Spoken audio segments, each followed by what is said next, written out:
안녕하세요, 파워틴즈 여러분들. 또 이렇게 영상으로 보게 된 게 정말 오랜만인 것 같은데요. 이렇게 집에서 영상을 함께하게 되었습니다.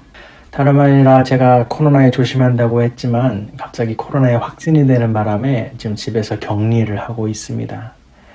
아마 교회 오신 여러분들은 송민숙 선생님도 그렇고 박성현 선생님도 함께 격리에 들어간 것을 보고 깜짝 놀랐을 텐데요. 제가 더 사실 좀 더 놀랐습니다. 그래서 여러분들에게 영상으로 설교하게 되게 된 건 참 죄송하게 됐습니다. 그럼에도 불구하고 현장에 나와 예배하는 여러분들 또한 영상으로 함께 예배하는 여러분들에게 오늘 그냥 시간이 흘러가는 시간이 되지 아니하고 뜻깊은 시간이 되기 위해서 말씀을 준비했으니까요. 짧은 시간이지만 집중해서 함께 오늘의 말씀 들어주면 감사하겠습니다. 오늘은 상처 입은 치료자라는 제목으로 함께 말씀을 나누고자 합니다. 이것은 사실 제가 만든 단어는 아니고 헨리 나우엔이라고 하는 기독교의 학자가 자신의 책 제목으로 쓴 내용입니다. 한마디로 상처를 입은 자가 상처를 입은 자를 도울 수 있는 치료자의 역할을 한다는 의미입니다.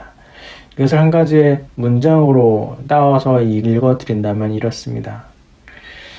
자신의 고통을 깊이 이해할 때 자신의 약점을 강점으로 바꿀 수 있으며 자신들의 고통을 잘못 이해하여 어둠 속의 길을 잃고 헤매는 사람들에게 자신의 경험을 치유의 원천으로 제공할 수 있습니다. 라고 헨리 나우엔 스스로의 책에 기록된 내용을 가져왔습니다.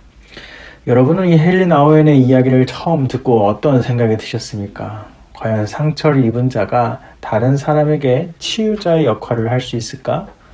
저는 이 이야기를 처음 들었을 때 별로 좋지 않은 생각이 들었습니다.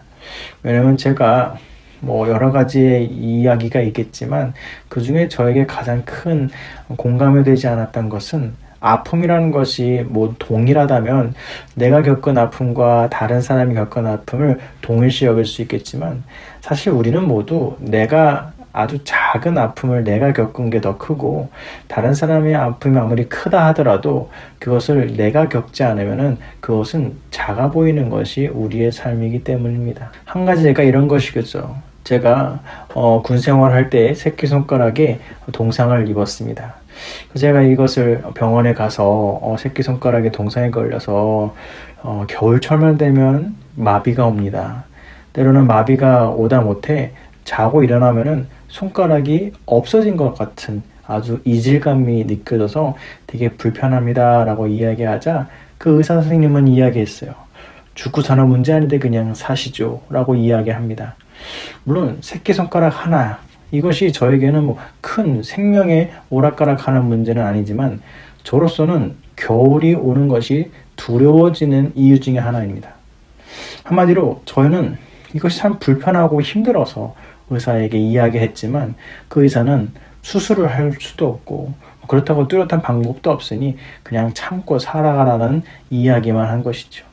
그것이 뭔가 공감이 되거나 저를 이해시키려는 마음이 조금이라도 있었으면 이렇게 조금 불편하진 않았겠지만 저는 더 이상 다른 의사를 찾아가 보지도 않고 그냥 저만의 아픔으로 갖고 있습니다. 이런 것처럼 아픔이라는 것은 각자 다르기 때문에 저는 과연 상처 입은 치료자라고 하는 이 말이 맞을 수 있을까라는 처음에 생각이 들게 되었습니다. 그런데 성경 속의 예수님은 조금 다른 모습을 보였습니다. 오늘 우리가 읽은 본문 속에는 삭개오라고 하는 인물이 등장합니다. 성경은 그 삭개오를 설명할 때 세 가지의 단어로 설명을 하는데요. 그 첫 번째가 그는 부자였다라고 기록하고 두 번째는 그가 키가 작았다라고 이야기하고 마지막으로 그가 죄인이다라고 설명하고 있습니다. 삭개오라는 인물을 정확하게는 알지 못하지만 키가 작았다라는 것만으로도 이 당시에 평균 남자의 키가 150에서 160cm 정도인데 키가 작았다니 그보다 더 작았다고 한다면 오늘날로 따지면은 140cm 정도 왔다 갔다 하겠네요. 그러면 초등학생 정도밖에 되지 않은 키를 성인이 갖고 있다고 생각을 해보면 아마 사람들에게 얼마나 놀림을 당하고 인정받지 못했던 사람인지를 그냥 그것만으로도 알 수가 있습니다. 그래서인지 이 삭개오는 참 열심히 살았던 것 같아요. 그가 처음을 이야기하는 그 부자였다라고 하는 것을 이루기 위해서 사람들에게 아마 인정받기 위해서 돈을 모았겠죠. 근데 그는 어떤 일을 하면 좋을까 고민했을 텐데 사람들이 꺼려하는 세리의 역할을 하게 되었습니다. 근데 삭개오는 그 마음이 있었죠. 사람들에게 인정받고 싶다는 마음. 그렇기 때문에 삭개오는 그냥 허투루 세리 역할을 하지도 않았던 것 같아요. 왜냐면 그가 세리장이었다라고 성경은 기록하는 것을 보아하니 세리라고 하는 것만으로도 로마의 앞잡이와 같이 이스라엘 백성들을 핍박하는 그런 사람들에게 인정받지 못하는 그런 모습임에도 불구하고 세리장이라고 하는 것은 그 지역을 총괄하는 자가 되었다라는 것입니다. 한마디로 그 세리라고 하는 업무를 통해 부자가 되기 위해서 누구보다도 열심히 살았던 거예요. 그럼에도 불구하고 삭개오는 뭔가 마음에 아직 해결하지 못함이 있었던 것 같습니다.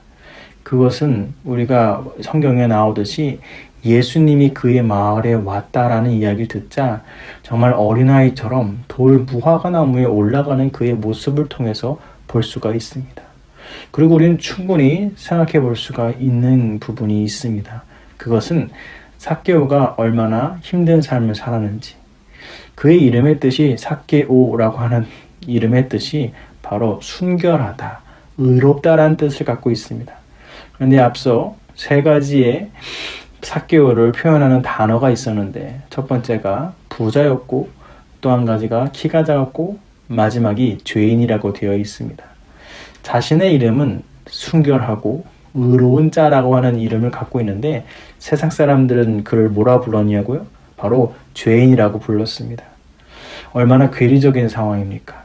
부모는 순결하고 의롭게 살길 바라는 마음에서 그를 삭개오라라고 이름을 지었겠지만 세상에 어느 누구도 그를 의로운 자라고 부르는 자도 아무도 없었다는 거예요. 차라리 그의 이름이 좀 더 평범하게 되어서 사람들에게 다른 이름으로 불리면서 예명으로 또한 놀리는 이름으로 죄인이라고 불렀다면 뭔가 받아들이기 쉬웠겠지만 내 이름은 순결함인데 내 이름은 의로운 자인데 아무도 단 한 사람도 그렇게 부르는 사람이 없고 모두가 나를 죄인이라고 부르니 부자로 성공을 했다고 하지만 그것이 성공이 아니었을 것입니다. 가장 마음에 큰 상처가 됐던 그 이름, 죄인으로 불렸던 그 이름을 포기하게 하시고 다시금 의로운 자로 부름받게 하신 예수님이 진정한 치료자가 되어주신 것입니다.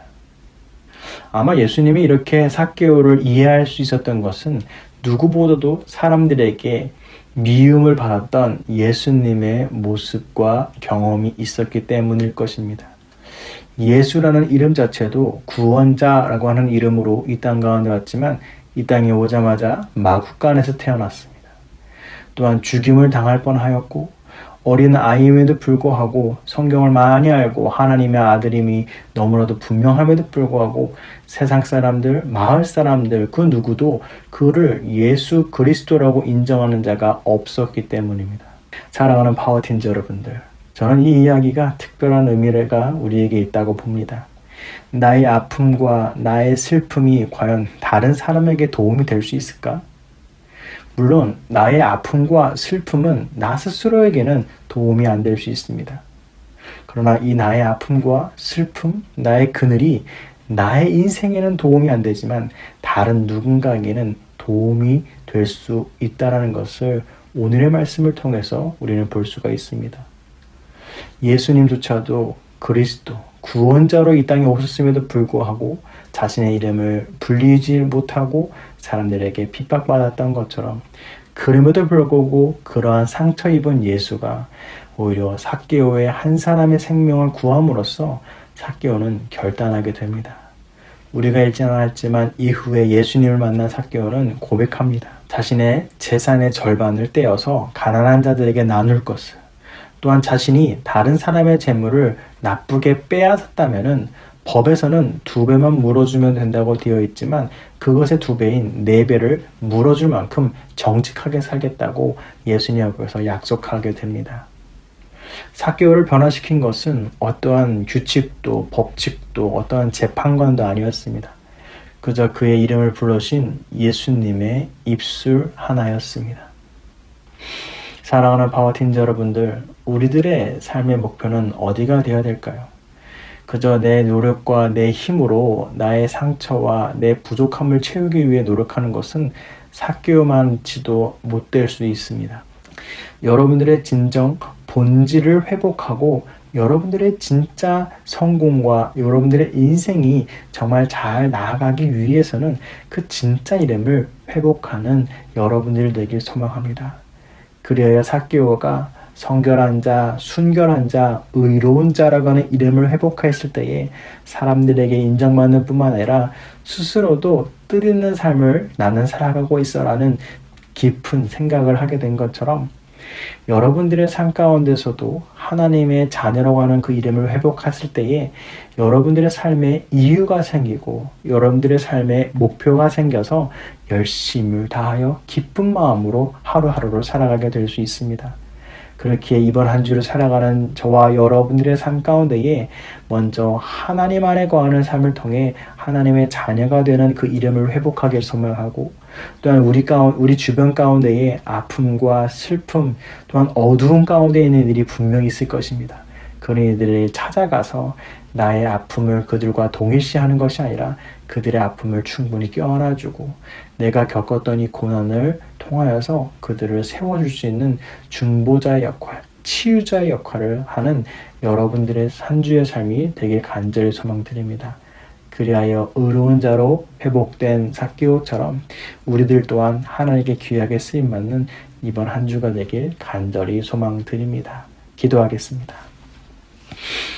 사랑과 은혜가 많으신 하나님 감사합니다. 오늘의 말씀을 통해 삭개오를 다시 의로운 자로 불러주신 예수님에 대한 이야기를 들었습니다. 우리는 모두 상처받은 이들이 이 자리에 모여 있습니다. 나의 상처로 인하여서 나의 컴플렉스로 인하여서 나는 어두움 가운데 있고 그늘 가운데 있습니다. 주님, 삭개오가 그 그늘을 해치우기 위해 해결하기 위해 많은 돈을 벌었지만 오히려 더 사람들에게 인정받지 못하고 죄인이라 불렸던 것을 우리는 기억합니다. 결국 나의 노력만으로는 세상에서의 노력만으로는 나는 변화된 삶을 살아갈 수가 없습니다. 우리가 진정 우리의 삶에 맞춰서 의로운 자로서 떳떳한 삶을 살아가기 위해서는 하나님 안에 거할 때 그 모든 것이 가능하다는 것을 기억하게 도와주시옵소서. 그래야 우리 또한 삭개오가 의로운 자라는 이름을 되찾은 것처럼 하나님의 자녀라고 하는 그 이름, 하나님의 아들, 하나님의 딸이라고 하는 그 이름을 우리가 되찾을 때에 진정 우리들의 삶의 목표와 우리의 삶의 이유를 알게 하시는 그 주님의 큰 뜻을 알게 하여 주시옵소서. 그래야 이번 한 주를 살아가는 우리들에게 언제나 주님의 사랑과 은혜 가운데에 다른 사람들을 세우고 다른 사람에게 희망을 주는 정말로 치유자의 역할을 감당하는 우리 파워텐즈가 되게 도와주시옵소서. 아픔 가운데 있는 이들에게 힘과 희망을 주는 귀한 시간이 되길 바라며 사랑이 많으신 예수님의 이름으로 기도드렸습니다. 아멘.